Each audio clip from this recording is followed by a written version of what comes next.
beliau dulu lulus dari Geofisika ITB. Guru Besar Seismolog Institut Teknologi Bandung, Sri Widiantoro, mengungkap potensi tsunami di sepanjang pantai selatan Jawa yang tingginya dapat mencapai 20 meter dalam acara virtual bertajuk Implikasi Gempa Megatrust di Selatan Jawa. Potensi tersebut muncul karena adanya wilayah aktif secara tektonik di Laut Selatan Jawa yang dapat menimbulkan gempa dengan kekuatan besar. Peneliti ITB masih akan mengadakan survei lapangan di titik rawan tsunami yang disarankan oleh Lembaga Ilmu Pengetahuan Indonesia.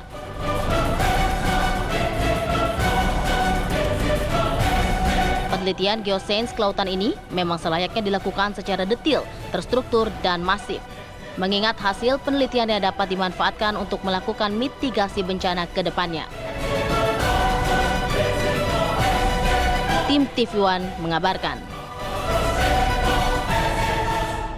Untuk periode ulang 400 tahun itu bisa menyebabkan tsunami setinggi 20 meter, Bapak Ibu. Ini kira-kira di sekitar selatan Banten, Bapak Ibu. Nah, ke timur semakin kecil, tetapi jika yang pecah di sebelah timur, segmen sebelah timur, maka bagian timur tsunami-nya bisa mencapai 12 meter, kira-kira di selatan Blitar ini, Bapak Ibu.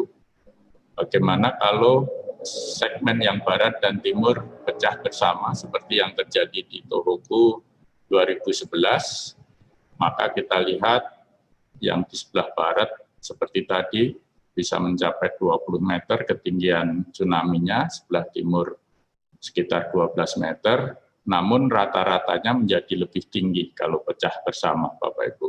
Kira-kira di sepanjang pantai selatan ini bisa 5 meter tinggi tsunami-nya.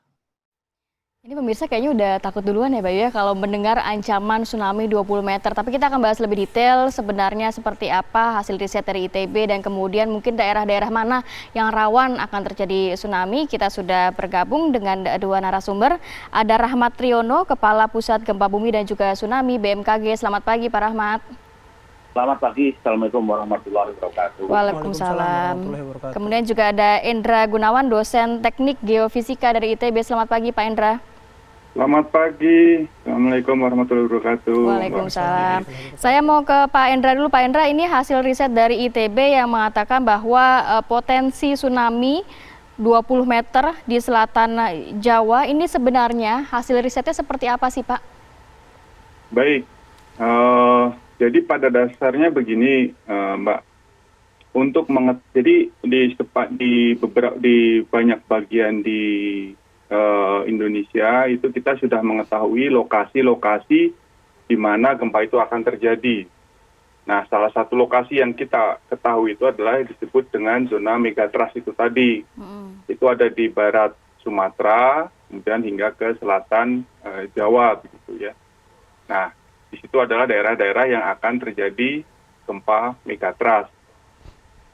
Nah, kemudian dari potensi kejadian yang mungkin terjadi itu, kita harus ketahui bahwa gempa itu adalah suatu siklus. Jadi ketika dia sudah terjadi, dia kemudian akan mengumpulkan energi kembali, dan sometime in the future, dia mungkin akan terjadi gempa kembali. Nah, sekarang kalau kita ke Jawa, selatan Jawa, begitu, yang zona megatrust di selatan Jawa, itu kita tidak mengetahui ada informasi gempa besar, setidaknya dalam 100 tahun terakhir ini. Jadi bagaimana kita bisa tahu? Yang pertama adalah menggunakan data-data, dalam hal ini kami menggunakan data seismik yang dimiliki oleh BMKG, dan juga data GPS yang ada di daratan yang dimiliki oleh BIG, Badan Informasi Geospasial. Nah, caranya bagaimana? Pada dasarnya begini, konsep siklus gempa itu tadi, dia akan memiliki pola yang berbeda dalam setiap fasenya. Jadi istilahnya kalau mobil manual begitu, gigi maju dan gigi mundur memiliki pola yang berbeda kan? Nah, jadi kalau kita lihat sekarang dari data GPS itu, di selatan Jawa itu sedang dalam proses pengumpulan energi. Gitu. Oke. Kalau kan siklusnya tadi dalam 100 tahun belum ada yang besar lagi ya Pak Endra gitu. Meskipun gempa tidak bisa diprediksi. Tapi mungkin ada nggak hitung-hitungan periodenya? Apakah akan berulang setiap 100 tahun, 50 tahun, atau mungkin ada periode lainnya? Iya, jadi kalau dari beberapa informasi publikasi terkait trenching yang dilakukan di pesisir selatan Jawa oleh peneliti di LIPI, itu menunjukkan bahwa setidaknya dalam 400-500 tahun yang lalu itu pernah terjadi tsunami yang besar. Nah, sebenarnya informasi yang kami publikasikan ini saling berkaitan, saling mendukung. Bahwa memang kalau seandainya dalam 500 tahun itu akan terjadi gempa, maka potensi yang mungkin terjadi apabila di selatan, di megatrust selatan Jawa bagian barat dan Jawa bagian tengah dan timur ini robek bersamaan, ini bisa 9,1 begitu. Nah, terkait dengan waktu tadi, kita hingga sekarang tidak bisa mendefinisikan waktu secara pasti gitu, dalam order menit, order detik kapan gempa akan terjadi. Tapi ada gambaran waktunya nggak Pak? Kapan? Mungkin kira-kira setahun ke depankah atau? Tidak bisa begitu, Bu. Jadi itu adalah suatu prediksi yang saat ini kita dan siapapun saintis di dunia tidak memiliki kapasitas kemampuan untuk menentukan bahwa pada hari ini, jam ini, waktu ini, detik ini, itu akan terjadi gempa. Hingga sekarang tidak ada seperti itu. Tapi daerah yang akan rawan terkena gempanya bisa diketahui? Ya, sehingganya dampaknya gitu, Pak Endra? Iya, kalau dampak ada dua, kita harus lihat bahwa bencananya adalah gempa dan tsunami. Gitu ya. Jadi kalau gempa, daerah-daerah yang tanahnya soft begitu, ya itu akan mengalami goncangan yang lebih hebat. Mungkin bisa disebutkan Contohnya, Pak, contoh Jakarta. daerahnya. Ya, misalkan Jakarta itu soilnya kan soft gitu, jadi goncangannya tentu akan lebih hebat. Itu dalam hal dampak untuk gempa. Sedangkan untuk tsunami sendiri, dia adalah daerah yang berhadapan langsung dengan pinggir pantai yang di selatan Jawa itu tadi. Itu adalah daerah yang dapat terdampak langsung untuk tsunami. Oke. Saya mau ke Pak Rahmat dulu ya.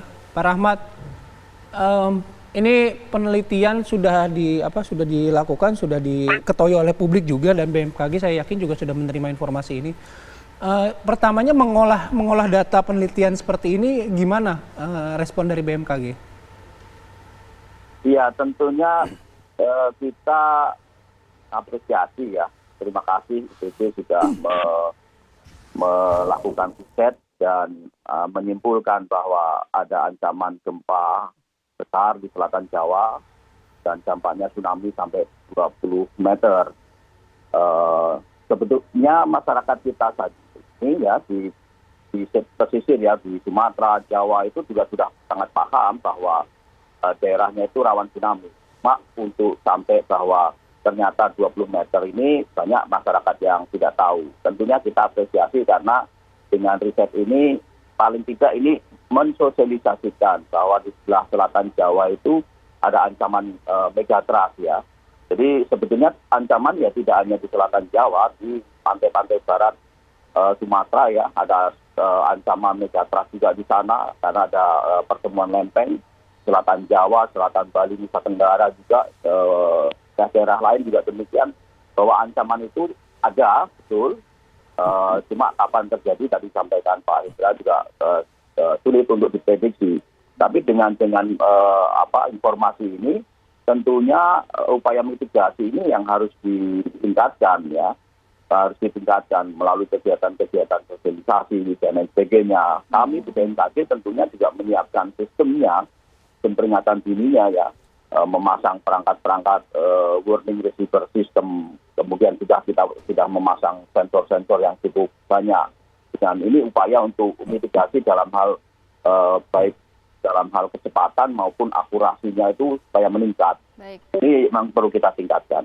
Pak Rahmat, tadi dikatakan memang sebenarnya penduduk sekitar sudah mengetahui bahwa daerahnya di Selatan Jawa ini rawan akan bencana. Tapi kalau kita melihat histori, sebenarnya memang sudah berapa kali tsunami terjadi di Selatan Jawa ini, Pak? Banyak sekali catatannya ya, karena yang terakhir saja di Pangandaran itu ya, di 2006 ya.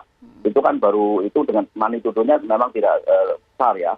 Yang dimaksud tadi itu kan adanya seismic gap di selatan Jawa dengan magnitudo yang besar dan periode yang cukup lama. Ini memang adanya gap, dan itu data kami juga menunjukkan begitu, adanya gap di selatan Jawa untuk gempa-gempa dengan magnitudo yang besar. Kalau gempa magnitudo 5, kalau kita plot di selatan Jawa ya sudah tertutup semua, artinya tidak ada gap. Cuma kan kita juga melihat ada kita plotting seismisitas gempa, misalnya gempa-gempa yang sudah terjadi periodenya mungkin 50 atau 100 tahun yang lalu kita plot semua. Nah di situ ketahuilah adanya gap bahwa ada di daerah selatan Jawa memang ada kekosongan jarang terjadi gempa. Nah itu bisa diprediksi, bisa dianalisa ya, bahwa di situ masih menyimpan energi, dan kalau dihitung dengan luasannya wilayah yang gap itu bisa untuk menyimpulkan kira-kira berapa magnitudo yang akan terjadi. Okay. Dan sebetulnya kita juga sudah melakukan simulasi-simulasi ya dengan sejarah-sejarah gempa masa lampau itu, misalnya di selatan Jawa ada magnitudo 8,5, kita modelkan saat ini kita modelkan kalau 8,5 itu dampaknya seperti apa, tsunami-nya seperti apa. Daerah mana yang terancam itu sudah kita buat dan kita sosialisasikan juga ke masyarakat pantai. Oke, baik. Nanti kita lanjut lagi ya, Pak Rahmat, Pak Endra, tapi kami harus jeda terlebih dahulu. Apa kabar Indonesia Pagi akan kembali sesaat lagi.